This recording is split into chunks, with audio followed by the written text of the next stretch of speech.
Hey everyone, welcome to Wildlife Inspired. I'm your host, Scott Keys. This is your channel for photography, for wildlife, and for wildlife photography. And in my hands today, a two-piece, ultra-compact, super versatile system from SpeediGimbal. But I need to find out, does it have real-world applications, or is it just a gimmick? I'll let you know right after this.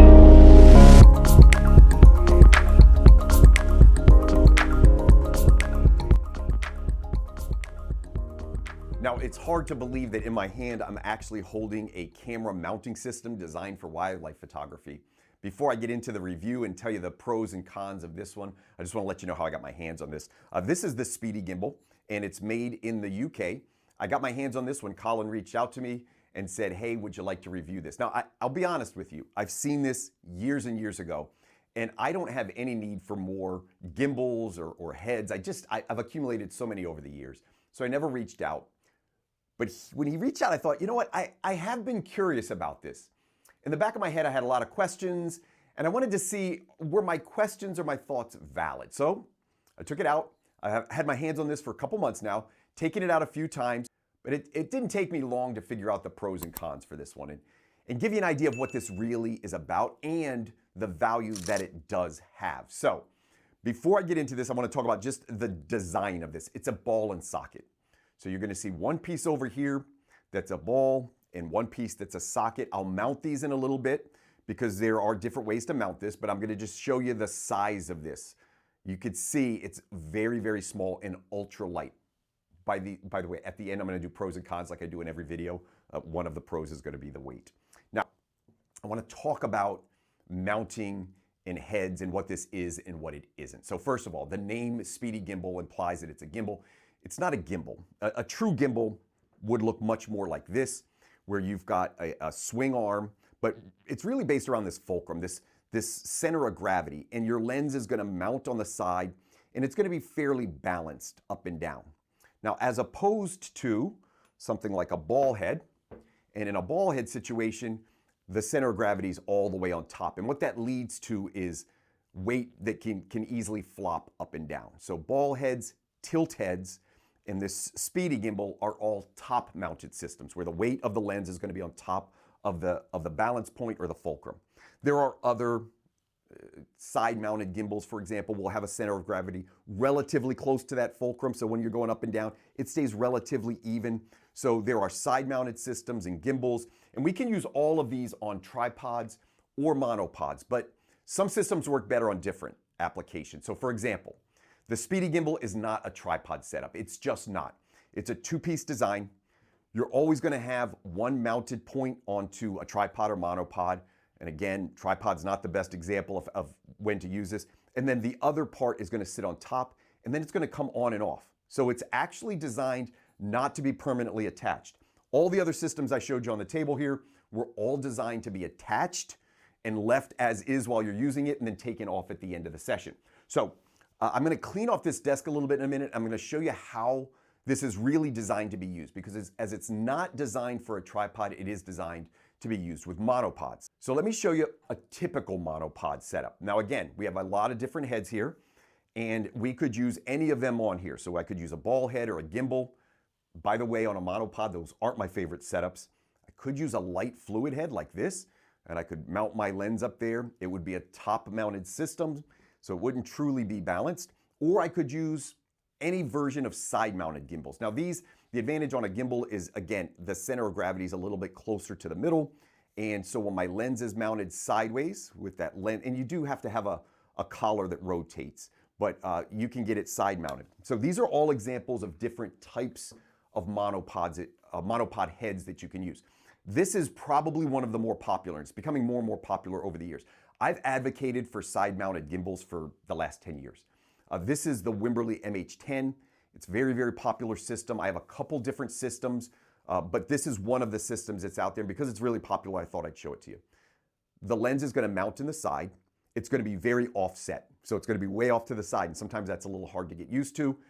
And in this, I've got it fairly balanced in the middle, and then my lens will just move up and down as I need to. Now, I'm not going to mount it for you today. Most people using monopods understand how these systems would work. Now the SpeediGimbal is a little bit different, and most of that gets back into this idea that it's a two-piece setup. Its primary use is going to be on a monopod. So I'm going to cut the video real quick. I'm going to clean everything off. I'm going to grab my monopod. I'm going to grab the Speedy Gimbal, and I'm going to grab my fairly large wildlife setup. And we're going to play around with some of these setups. And then I'm going to show you the pros and cons and some practical applications for this. So now what I have left is my monopod, the Speedy Gimbal, and my lens. And I'm going to quickly show you how I would set this up. Now there's a few different ways to set this up. So I can put the ball on top of the monopod, or I can put the socket or cup on top of the monopod. These are all threaded at 3/8 with a 1/4 inch adapter. So my monopod's 3/8, I'll find the 3/8 and I'll just screw this on. Now what's really nice about this, I mentioned size and weight. I've added almost nothing to my monopod. When we're using this setup, I often think of this as not a gimbal head, but a walking stick and a handheld mount. So a lot of people like to shoot handheld, where they just like the freedom of movement, and they don't want to be tethered to a stick or a tripod. This is the hybrid of those two applications. So it's a great combination for the monopod shooter that likes a lot of versatility, or probably most importantly, for a handheld shooter that doesn't like to be glued onto a stick for their whole session. The second part of this, so that's part one, is we're going to mount that. Now I've chosen to put the ball on the monopod itself. There's a reason for that. The second part is a little bit tricky depending on your situation. I've got to mount it to the lens foot. So in this case, I'm going to mount the socket to the lens foot. I could do this a couple ways. One, I could get an Arca plate. So if I wanted really fast access, I could mount the socket to the Arca plate, and then I could take that on and off with this Arca plate. All right, so that's an option. I said a plate, I meant clamp, Arca clamp. Hundreds of these designed. What most people are going to do is just thread it directly to the lens foot. So almost all lens feet will have a 1/4 inch thread, and I'm going to use a 1/4 inch thread here, and I'm just going to screw that in. Now, a couple things happen, and one critically important thing to know is this system, because it's two pieces, they are not connected together. I would never advise somebody to use this system without a strap. So they sell their own proprietary straps. I'll talk about that in a minute. I'm going to show you my setup, basically how I shoot every day, and how I would modify this setup with my current strap. So here's what the good and bad of this setup can be. I limit, because I screw this on or attach this, and I'll put it a little bit closer so you can see. I limit the amount of access points to my lens foot. So personally, I have two QD ports that I attach my straps to when I'm hiking. I've eliminated one of those QD ports. I now have one. I can still use that. So if I had a setup where I could just attach to a QD port, a lot of people use Arca clamps down here to attach to a strap. You have to have a strap. So no matter what system you go with, you have to have a strap. There are a lot of other people who are going to use this system that I have today, which is two clamps attached directly to the lens. So if you look at this, I'm using Peak Design. Okay, so right here, you'll see that Peak Design clamp. And that comes on and off. So I can take this on, or I can take it back off. I can just unhook those. If you've watched this channel, you're probably familiar with the fact that I'm a pretty big proponent of Peak Design. I like their gear. Now with this setup, and apologize because I'm wearing a wireless mic today, so I don't want to rub that mic. I know it can be annoying when you hear that. With this setup, I would have my strap. And again, you're always going to have a strap. And my camera would sit here, and now I'm hiking. Then the monopod comes into play whenever I want to shoot. Now this is really designed for that highly versatile setup where you're hiking a lot, but you want some stability when you go to shoot. It absolutely works. The other part of this I just want to mention is that they make a proprietary plate. So I've adapted this to my setup. You can buy a plate. I'll put a picture up here. You can buy a plate that goes on here. The cup or ball will attach to the plate, and then there's a little access port where you can put a carabiner clip or something to clip onto that. So they make their own little proprietary system, but you don't need it if you've already got all the other accessories like I do. So this is my setup. Now let's talk about shooting. Does this really work out in the field? So my two-piece setup, I've got I call it the hiking stick now. I've got my hiking stick and I've got my camera, and it's really comfortable to hike this way. I can tell you one of the huge advantages of this system is that if you are a hiker that likes mobility, This is way more comfortable to carrying than when my lens is permanently attached to the monopod and now I've got it on my shoulder. I can't tell you how many times I've come home from long hikes or in the summer and my entire shoulder over here is bruised and sore. So there's a huge upside to this in terms of just mobility and comfort. That's probably one of its biggest upsides. But let's talk about shooting, right? So now I go to shoot. So something pops up, and again, if I rub my microphone, I apologize, and I pop that on top. Now I want you to watch my hand position carefully. This is why I like the socket here, because my hand fits right around it. Now, the actual shooting. This is not a gimbal, and it is not a replacement for a side-mounted or full gimbal. It is top heavy, so I need to be real careful, and it's not attached to the monopod, and this is where you have to have a strap. It's just extra precaution. Now, I've taken this out a little bit already this year, but I actually played around with it a lot around my yard just to get a sense for it. Here's what I originally thought. Originally, I thought I'd need one hand on the camera and one hand on the tripod all the time.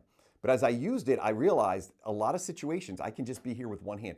This is a 12, 13, 14 pound setup, and I'm doing this with one hand because it's balanced fairly well in the middle of this setup. So this is really, really advantageous. This idea that I can carry it freely and then put it on, really advantageous. Let's talk about how it functions up here. Most gimbals are on two axes, so they go up and down and they go side to side. Sometimes we use the monopod to be that second axis.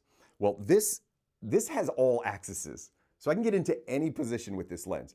So I've got the up and down, I've got the side to side, and I don't need to turn the monopod. I can just spin it on the ball here, and I can also rotate it this way or this way. So if my compositions in the field are a little tricky, I can just rotate it a little bit. Now, a lot of monopod shooters, including myself, they'll loosen the lens collar to do that, but in this case, you don't have to loosen your lens collar, all right? So everything's right in here, and I don't have any stress placed on this lens foot, which is one of the downsides of a side-mounted gimbal, is you put a little bit more stress on the lens foot and the lens collar. So, not too bad. This is actually working a little bit better than I had expected originally when I got it. So, a few more things about this.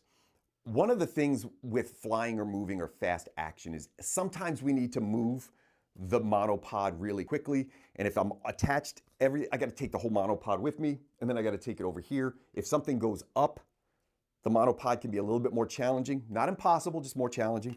And if I have to go down, it can be more challenging. Well, if there's action here, what I found myself doing is tilt the monopod a little bit ahead of you. And again, I hope I don't hit my mic when I do this. And if there's action, I just drop the monopod, and it comes right into my body, and I cradle it, and I can do everything I want to do handheld, and then I can go right back to shooting on the monopod. The advantage over hand holding, and this is a big change, a big disadvantage and a big advantage. If I'm a true handheld shooter, so I'm going to put my walking stick down here. Okay, so if I'm a true handheld shooter, I spend a lot of time in native meadows photographing songbirds. I'll put some pretty pictures up here because I like to show off my pretty pictures sometimes. I love native plants and I love meadows, so I'll hike in these large meadows looking for various birds. If I'm hand holding and I hear a bird and I think there's activity, I can sit here and wait, handheld, for a long time with no activity, or I can put it down here, and then when the bird flies in, I got to get it and find it and get my lens ready to go again. So it's a split-second thing, but if you're a wildlife photographer, you know, split seconds matter. With this setup, I can hike, I get the benefit of that hand holding, all of that freedom. I take this, and now I've got some activity that I'm not sure is going to happen. I'm going to go ahead and set this up. I'm going to line it up where I think the activity is going to happen, and I'm just going to leave it there. And if nothing happens, I'm going to go right back to hand holding, and I'm going to use my walking stick, and I'm going to keep going. So as a hiker, it's a great system. I really mean that. You guys know me. I'm a practical wildlife photographer. I'm going to give you the true story behind any product that I review, and I'm always going to give you pros and cons. This is not a paid endorsement. Down below, there's links. I'm not even an affiliate right now. I don't know if I ever will be. If I love the product, I have no problem being an affiliate with a company, but it's just links down there. All I got was this two-piece setup. Let's talk about the cost on this real quick, and the design. So I went through kind of the good with this. There's some drawbacks to it, and the biggest one is just it's two pieces, and it's not connected, and it can be, there's more chances of a failure somewhere. That's why you have to have that strap. But with the strap, I feel pretty good about it. The cost on this very basic design, so this just little ball and cup system, about 80 euros, about 100 US. Now, I am not a manufacturer, but as simple a design as this is, it seems like it might be a little bit high for me. Manufacturing cost for that, and I don't know what Colin's cost is on this, $10 to $20 worth of materials. And then you got marketing and everything else that goes into a business. But I think there's a little bit of an upcharge in this. Now, relative to the other heads, the MH100, I think it's almost $200 right now. So relative to the other systems, it's much less expensive. But relative to its simplicity and design, I think it could come down a little bit, maybe 10 or 20 bucks cheaper. If I have any ability to influence that price with a coupon code, check down below, because I'm going to put out all the coupon information down below and all the pricing down below. There are other options, and so I want to talk about a couple other things with this system, and I'm going to tell you how I will use this. At first, I thought I'd do the review, I'd put it in the closet, or I'd donate it to my Patreon community, because on my Patreon community, I donate a lot of extra gear. I'm going to keep this one because I have an application for this. There's a couple other setups, and one of them is on the website.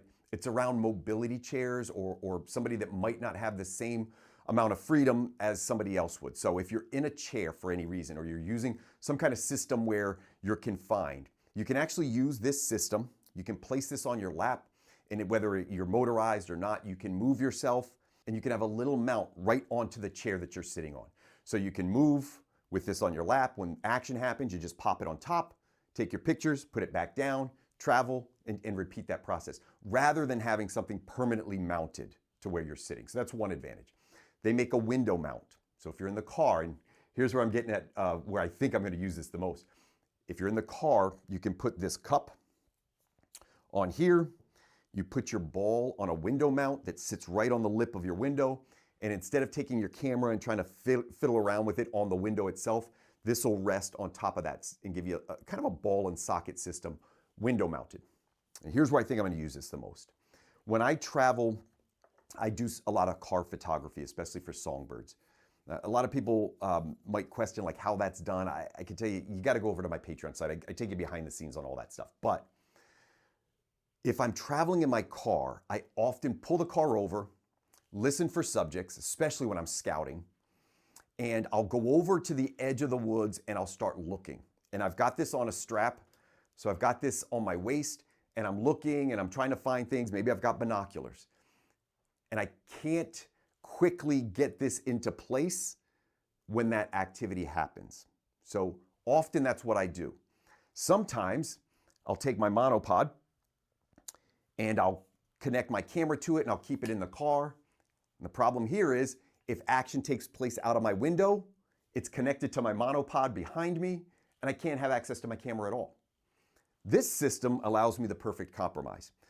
So with this system, I have the ability to take my camera, I can keep it on the passenger seat, I can shoot out the window at any time that I want, and then if I want to go to the edge of the woods, if I want to pull my car over on the dirt road, I can open up the trunk or go in the back seat, grab my monopod, which is already set up. I don't have to reconnect it and disconnect it. I'm just going to grab my camera, I'm going to go out to the edge of the woods, and I'm going to listen like this, and that strap's going to be on me. I'm going to listen like this, and I'm going to look for activity, and nothing happens, and this is very, very common. I'm there for 5 or 10 minutes. I don't get the shot. I'm going to put it back in my car, and I'm going to put this back on the passenger seat, and I'm going to go again. This will be for me for longer hikes. I will set this up. I'm going to keep this in my car at all times, but this is going to be how I travel in the car, especially when I'm scouting new locations. That's my best application for this one. It absolutely works. It is not the same stability as you'll get with a true gimbal, but there's a practical application. Now there's a lot of accessories, a lot of other products you can get to put things together over on the website, so check out that website. And then again, if there's any discounts I can get for you, I'll put them down below in the video. My pros for this are going to be pretty straightforward. It's a great hiking setup.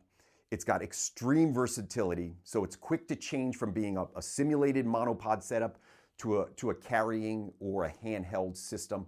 Very, very quick to change that. And then price relative to other systems, it's very favorable. It's probably half the cost of most other systems. The cons, it's a two-piece design.